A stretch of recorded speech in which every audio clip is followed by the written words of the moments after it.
Washington as the Republican Party sprinted toward notching its first, and much-needed, significant legislative win in the form of a $1.5 trillion tax cut, Senator Marco Rubio of Florida spied an opening.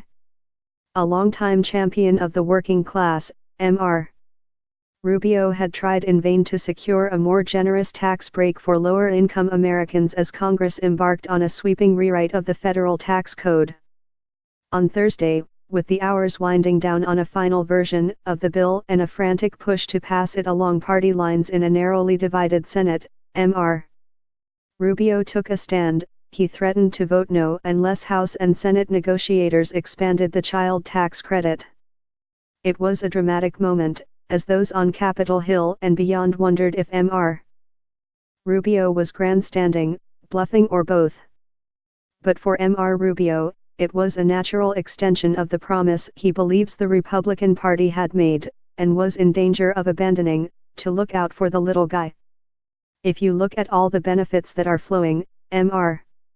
Rubio said in a telephone interview, particularly to multinational corporations, it was important to be able to go back and do more for working families.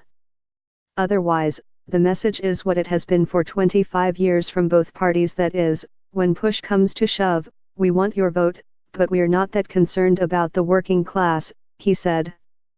On Friday, Mr. Rubio won an agreement from party leaders to allow families who owe no federal income taxes to still claim up to $1,400 of the $2,000 child tax credit, up from $1,100 that was in the original Senate bill.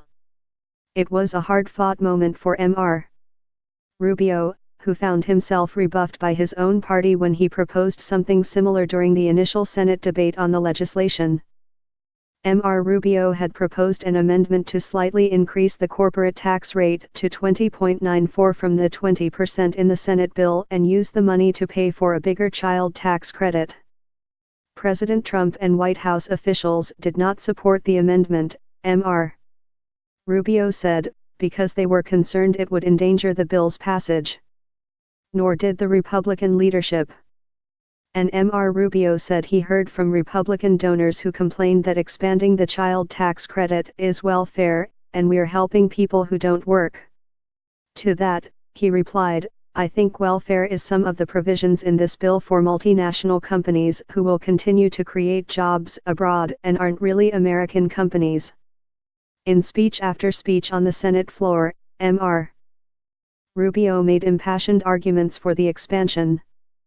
These are working people, the backbone of our country, the people who have suffered the most over the last 25 or 30 years, as the economy has made some people very profitable but left far too many American workers behind, he said in one speech earlier this month. Their anxieties, their daily concerns, the challenges they are facing really underpin a lot of the anxiety in our country, both electoral, political, and economic. His amendment went down in flames, with just a handful of Republicans supporting it.